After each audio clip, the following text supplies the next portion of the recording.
Trump is warning Iran that time is running out, preparing for the possibility of renewed strikes if talks with Tehran fail, how Gulf oil moves through dangerous waters, and whether America can still control the consequences of a war it may not fully want. Trump said Xi Jinping agreed that Iran must reopen the Strait of Hormuz. On the surface, that sounds like a rare moment of agreement between Washington and Beijing, but the details are more complicated. China depends heavily on energy flowing from the Gulf. It also buys oil from Iran, so Beijing wants the sea lanes open, but it does not necessarily want to be seen as enforcing America's pressure campaign against Iran. That creates a strange situation. America wants China to pressure Iran. Inside Israel, Netanyahu spoke with Trump before a limited security meeting. China wants the oil to keep moving. Iran wants leverage, and the Gulf states want to avoid becoming the battlefield where great powers test each other's limit. But while the world watches Hormuz, Israel is already paying a price. Reuters reported that Israel's economy shrank in the first quarter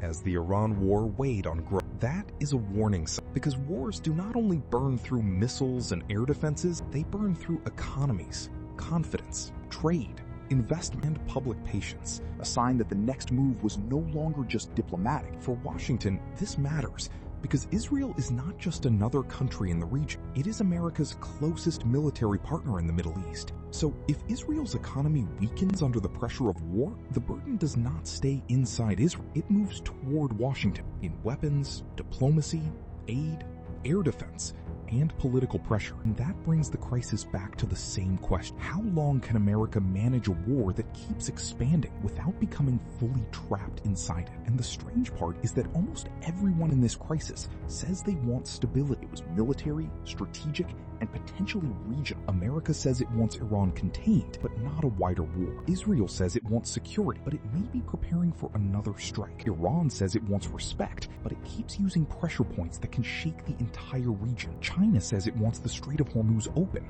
but it does not clearly want to carry the cost of pressuring Tehran. And the Gulf states want calm, but the drones are already flying near their skies, their oil routes, and even their most sensitive energy sites.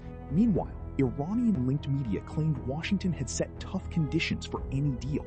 That is what makes this moment so dangerous. Not because one country wants a full regional war, but because every country is moving in a way that could accidentally create. And in the Middle East, wars do not always begin with a formal decision. Sometimes they begin with a warning, a drone, a miscalculation, and a clock that finally runs out. Stay informed, stay critical, and keep watching. Because what happens in the Middle East rarely stays in the Middle East.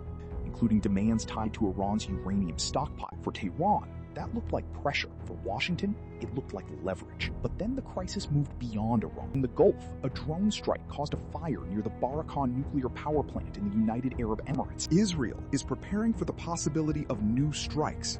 Saudi Arabia said it intercepted drones entering from Iraqi airspace. Qatar warned Iran not to use the Strait of Hormuz as a bargaining chip. And while oil routes came under pressure, China entered the picture. Trump said Xi Jinping agreed Iran must reopen Hormuz, but Beijing gave no clear sign it would actually pressure Tehran. Now, Israel's economy is shrinking under the weight of war, and America is watching a regional crisis turn into a global test. Trump's message to Iran was not vague. He said the clock was ticking. And in Washington, that phrase does not sound like normal politics.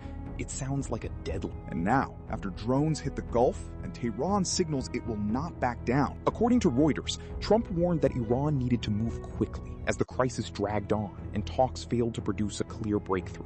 But the real story is not just what he said. The real story is what this means for Washington. Because for Americans, this is not just another Middle East headline. Iran is not only facing Israel, it is facing pressure from the White House, pressure over its nuclear program, and pressure from a region that is already on edge. If talks collapse, the next step may not be another speech. It could be another round of strikes. And that would put American forces, American bases, oil routes, and U.S. allies directly inside the dangers. The Gulf is full of American interests. Military bases, air defense systems, naval routes. Washington is facing the question nobody wants to answer. Oil infrastructure. And one wrong move could turn a political warning into a military crisis. But Washington may not be the only capital preparing for what comes next. That is where Israel enters the picture. Reports cited by the Times of Israel said Israel and the United States were preparing for the possibility of renewed strikes on Iran if diplomacy failed. That does not mean a strike is guaranteed. But it does mean military planning is now part of the pressure campaign. For Washington, this is dangerous territory. Because if Israel moves first, Iran may not treat it as an Israeli-only attack. Tehran could look at American support, American weapons, American bases, and American air defenses. Is America being pulled into another Middle East war? And decide that the United States is part of the battlefield. That is why Netanyahu's call with Trump matters. Before a limited security meeting in Israel, Netanyahu spoke with Trump about the Iran war. Publicly, these calls are described as coordination, but strategically, they show that Israel's next move cannot be separated from Washington's calculations. If Israel strikes, America may have to defend Israeli airspace. If Iran retaliates, America may have to defend Gulf bases. And if the conflict expands, the U.S. Navy may have to protect oil routes that millions of Americans never think about until gas prices start rising. At the same time, Iranian-linked media claimed Washington had placed tough conditions on Tehran. The crisis began with a warning from Trump, including demands tied to Iran's uranium stockpile. That matters because this crisis is not only about missiles and drones. It is about Iran's nuclear future. For Tehran, these conditions may look like humiliation. For Washington, they may look like the last chance to stop Iran from moving closer to a nuclear threshold. But the harder the demands become, the higher the risk that diplomacy fails. And if diplomacy fails, the crisis does not stay in conference rooms. It moves to the skies.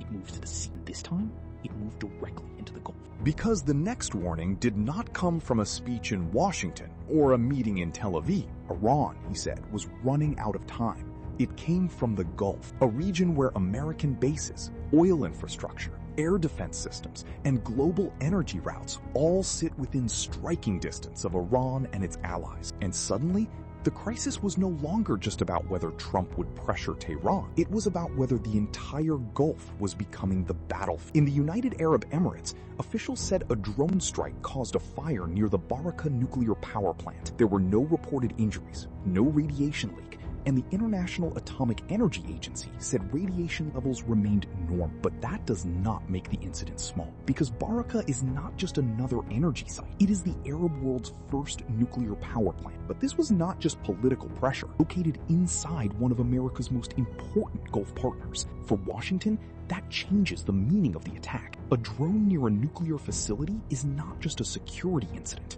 It is a message. It tells every U.S. ally in the region that the crisis can reach sensitive infrastructure, even far from the main battlefield. And then came Saudi Arabia. Riyadh said it intercepted 3 drones that entered from Iraqi airspace. Again, the message was bigger than the drones themselves. Saudi Arabia sits at the center of the global oil system. If its airspace becomes part of the conflict, the danger is no longer limited to Iran and Israel. Behind the scenes, reports suggested that Israel and the United States were. It reaches energy markets, shipping routes, and the price Americans pay at the pump. That is why Qatar's warning over the Strait of Hormuz matters. Qatar warned against using Hormuz as a bargaining chip, and for a reason. The Strait of Hormuz is one of the most important oil choke points on Earth. If Iran threatens it, closes it, or even makes ships fear crossing it, the shock can travel from the Persian Gulf to every gas station in America. And that is when China entered the picture. Because beyond the drones, the nuclear site, and the oil routes, this crisis had another audience: Beijing. China was not watching this only as a Middle East crisis. It was watching how Washington handles pressure, how Iran uses geography